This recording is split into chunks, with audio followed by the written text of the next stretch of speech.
A machine built before you were born, still clawing through dirt every single morning, decades after the factory that made it shut its doors. While today's skid steers drown in sensors and computers that die the moment a wire frays, these 1980s tanks just refuse to quit. Steel frames, simple diesels, and engineering so stubborn that owners are still putting them to work 40 years later. Here are 10 1980s skid steers built tough enough to last forever. Number 10. International Harvester 4140. Let's start with a name that doesn't even exist anymore, and that's exactly why it belongs on this list.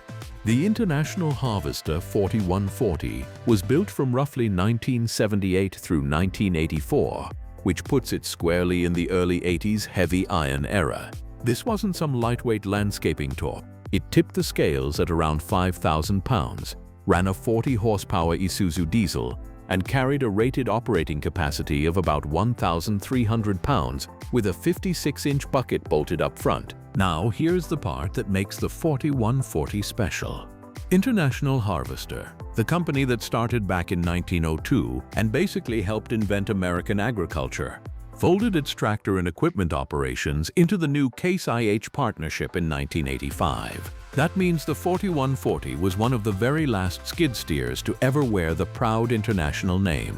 When you find one of these still running today, you're not just looking at an old machine.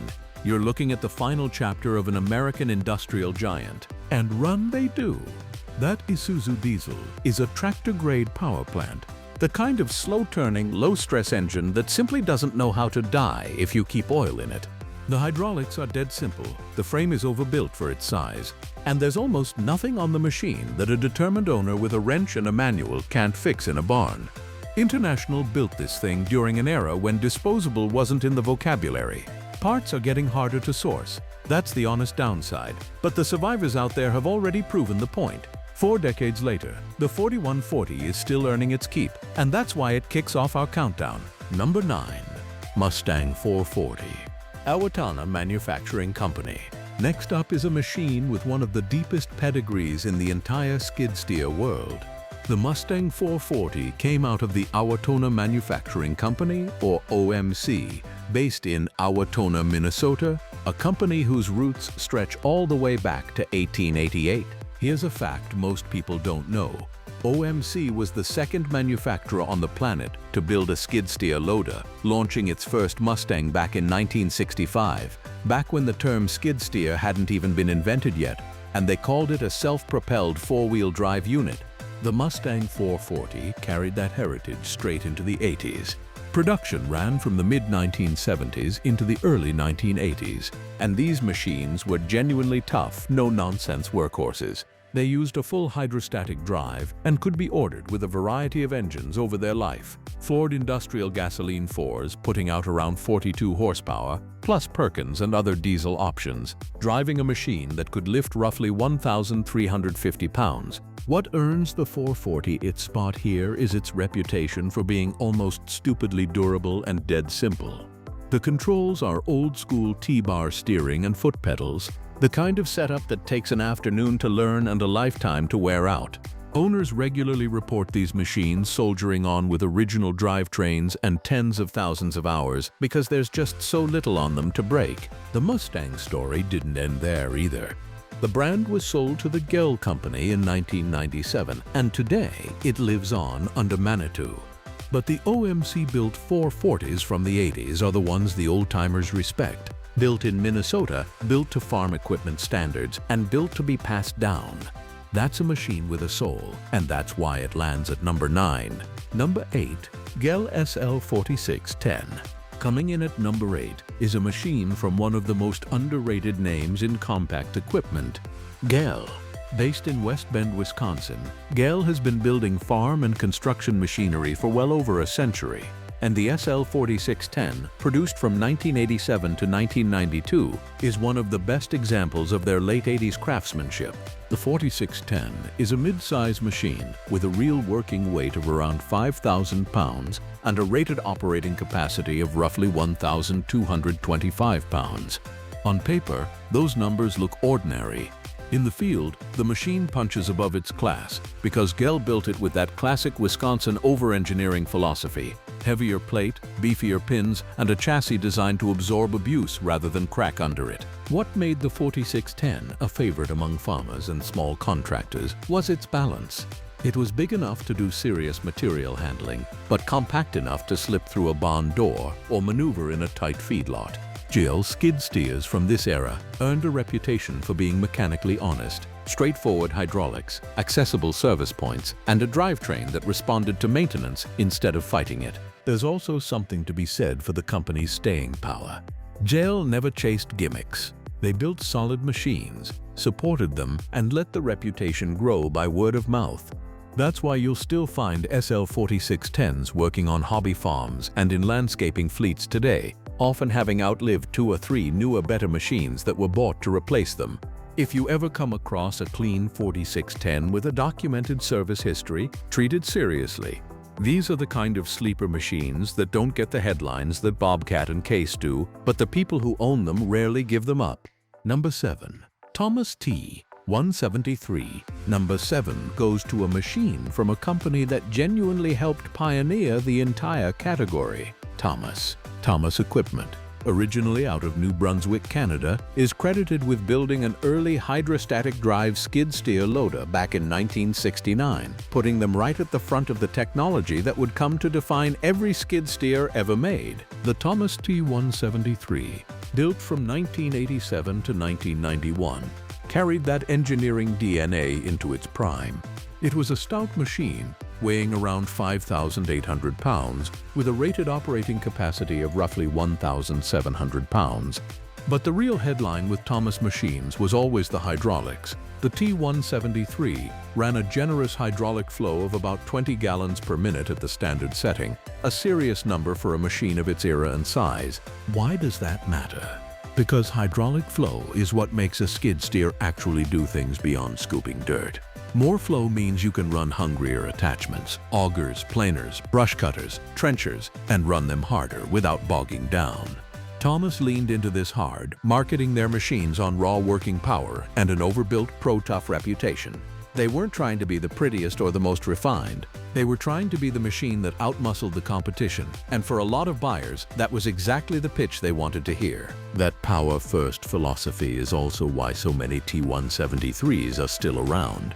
A machine built to handle high hydraulic loads all day long tends to have plenty of margin left when it's only working part-time on a small operation. Combine that with a simple, rugged chassis and the Thomas knack for no-frills durability, and you get a skid steer that ages like a hand tool. It just keeps doing the job. The Thomas name went through some rough financial chapters in the 2000s, but the 80s machines remain a testament to how good the original engineering really was. Number 6. New Holland L-555. At number 6, we've got a true farm country legend, the New Holland L-555. Built from 1982 all the way through 1993, this machine had one of the longest and most successful runs of any skid steer of its generation, and there's a simple reason for that: it just plain worked. The L-555 sat at the top of New Holland's L-553, L-554, and L-555 family, which all shared the same rugged frame. It was powered by a Kubota diesel making around 43 horsepower, drove through a hydrostatic transmission, and used a chain drive system to put power to all 4 wheels. Lift capacity came in at roughly 1,700 pounds at full height, which made it a genuinely capable machine for loading trucks, stacking pallets, and handling bulk material around a farm or job site. What made the L-555 such a survivor was the combination of that bulletproof Kubota diesel and New Holland's practical, serviceable design. The Kubota engine is the kind of unit that mechanics actually like finding under the hood, because parts are everywhere and the engine itself is famous for going the distance. The chain drive setup, while it does require periodic attention, is also dead simple to understand and repair compared to the sealed, complex drive systems on modern machines. You'll still spot L-555s working on dairy farms, horse properties, and small construction outfits all over North America, often wearing 40 years of dents and faded paint and still firing up on the first turn of the key. They were sold through both the New Holland and the Ford New Holland dealer networks, which means support and parts have stayed strong for decades. This is the machine that taught a whole generation of farm kids how to run a skid steer. It's reliable, it's repairable, and it's everywhere. The L-555 didn't need to be flashy, it just needed to start every cold morning and move the load, and it did, for 30+ years and counting. Number 5. John Deere 575. Halfway through, and we land on a name everybody knows, John Deere. The John Deere 575, introduced in 1987, is one of those machines that quietly built a loyal following by doing exactly what a skid steer is supposed to do, with zero drama. The 575 was a compact machine, light, nimble, and built for tight spaces, weighing in around 3,300 pounds. The heart of it was a Yanmar diesel engine, the 4TNA82, paired with a radial lift loader design and straightforward foot and hand controls. Now that Yanmar engine is a big part of the story. Yanmar built a global reputation for compact diesels that simply refused to quit, and dropping one into a green and yellow Deere chassis created a machine that combined Japanese engine reliability with Deere's build quality and dealer network. The 575 was the smallest sibling in a lineup that also included the larger 675 and 675B. Together they covered the needs of farmers, landscapers, and light contractors who wanted a machine they could maintain themselves but still trust to start every single day. And that's the thing operators always say about the 575. It's simple. Mechanical controls, no complicated electronics, easy access to the service points. When something does eventually wear out, you can usually fix it without a laptop or a dealer diagnostic tool. There's also the John Deere factor. Deere's parts and service network is one of the most extensive on Earth, which means even a machine pushing 40 years old can still be kept alive far more easily than orphaned brands. That's a huge part of why the 575 makes last forever status realistic rather than wishful thinking. It's not the biggest, it's not the most powerful, and it never tried to be. The John Deere 575 earned its place by being the dependable little workhorse that's still tucked into barns and equipment sheds across the country, ready to go the moment you turn the key. Number 4 is the Case 1835B. Built from 1982 to 1987, and it's one of the most beloved compact skid steers Case ever made. Case called their skid steers uniloaders, and the 1835B was the machine that put that name on countless job sites and farms. It was a compact unit weighing around 4,500 pounds, built on a radial lift design that gave it strong digging and prying performance close to the ground. Under the hood, buyers had a choice: a Case 148 G4-cylinder gasoline engine, putting out around 32 horsepower, or a Case 188D 4-cylinder diesel in the 34 horsepower range. Rated operating capacity came in at 1,200 pounds, but specs only tell half the story. What made the 1835B a legend was its reputation for taking absolute punishment and asking for more. The chain-driven drivetrain is robust, the frame is genuinely tough, and the whole machine was engineered with a simplicity that makes it a dream for the do-it-yourself owner. Pins, bushings, hydraulic cylinders, drive chains, these are all serviceable, available parts, and there's a massive community of owners who know these machines inside and out. The 1835B is also a master of tight spaces. Its compact footprint made it the go-to choice for landscapers, plumbers, fencing crews, and anyone working where a full-size loader simply couldn't fit.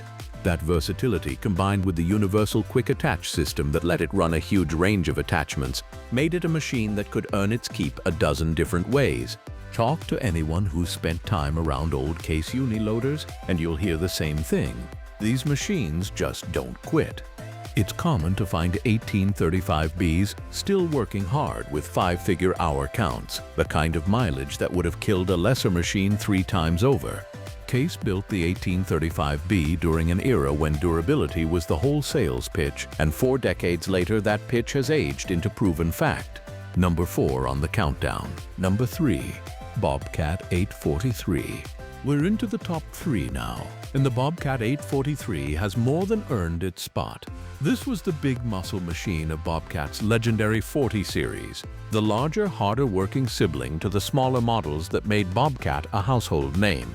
The 843 was a serious piece of equipment. It carried a rated operating capacity of 1,700 pounds, an operating weight around 6,185 pounds, and a tipping load of roughly 3,400 pounds. Power came from a Perkins diesel, a 2.5-liter four-cylinder unit, making about 54 horsepower, driving a machine that could genuinely load trucks and move real volume. There was even an optional high-flow hydraulic system for owners who wanted to run the most demanding attachments. And speaking of attachments, the 843 came with Bobcat's universal quick hitch, opening the door to the enormous Bobtac attachment ecosystem. Buckets, grapples, augers, pallet forks, trenchers, sweepers, brush cutters, stump grinders, you name it. That versatility is a big part of why these machines refuse to become obsolete. A machine that can do 20 jobs always finds a reason to keep working. What truly sets the 843 apart, though,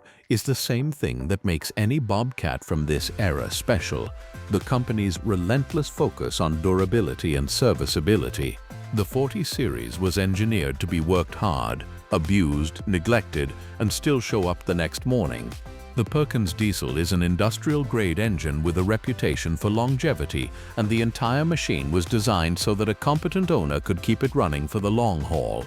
The 843 also benefits from Bobcat's massive global parts and dealer network, the single biggest in the skid steer world. That means even a machine from the 80s can be kept alive almost indefinitely.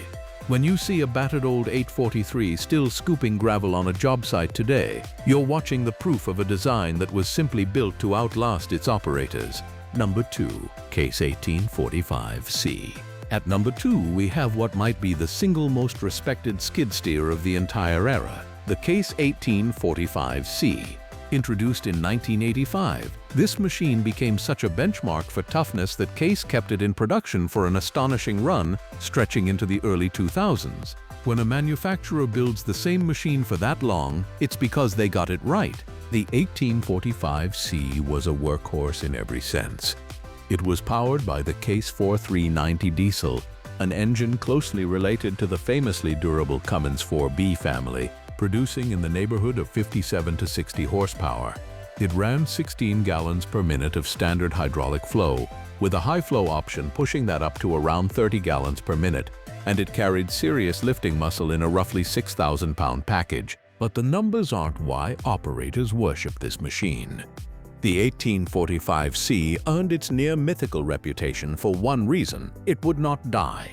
It's genuinely common to find these machines still running strong well past 10,000 hours, a figure so high that experienced buyers actually treat suspiciously low-hour readings on a 1990s unit as a red flag for a swapped meter. Think about that. The machine is so durable that people assume a low-hour example must be fake. Case built the 1845C with reinforced axles, a heavy-duty frame, a stronger hydraulic system than its predecessors, and a modern lap bar safety setup. It used a universal quick attach plate, so it could run attachments from just about any brand, a huge practical advantage over older proprietary systems. The mechanical controls are simple to operate and even simpler to repair, and parts support remains excellent to this day. For decades, the 1845C has been the machine that contractors hand down, sell to a buddy, buy back used, and keep on running.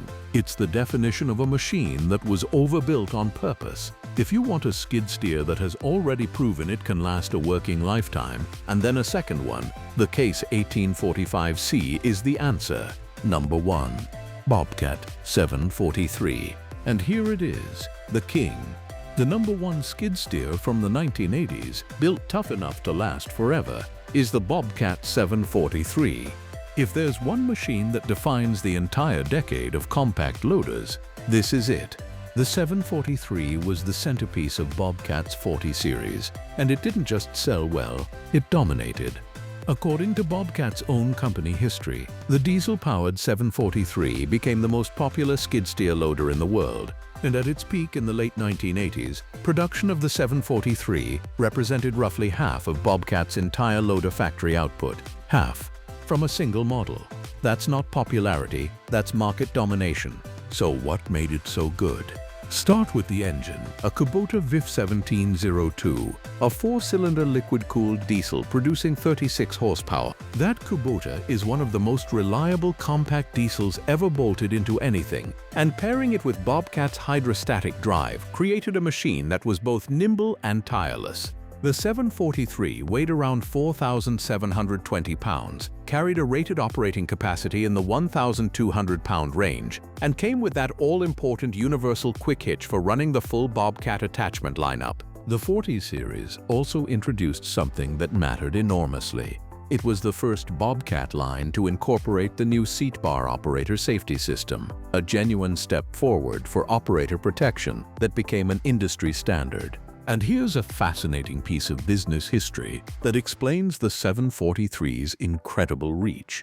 After the early 1980s recession, Bobcat's management made a deliberate decision to stop raising prices on its loaders.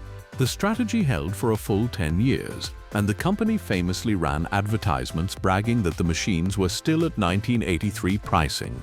That kept the 743 affordable, flooded the market with them, and helped the skid steer overtake the tractor-loader backhoe as the go-to compact machine across countless industries.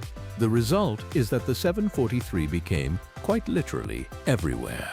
And because Bobcat built so many, supported them with the largest dealer and parts network in the business, and engineered them to be simple and serviceable, the 743 has become the easiest old skid steer on earth to keep alive. If you enjoyed this trip back to the golden age of compact equipment, do me a favor and hit that like button and subscribe so you don't miss the next one. Until then, keep those old machines running. They've earned it.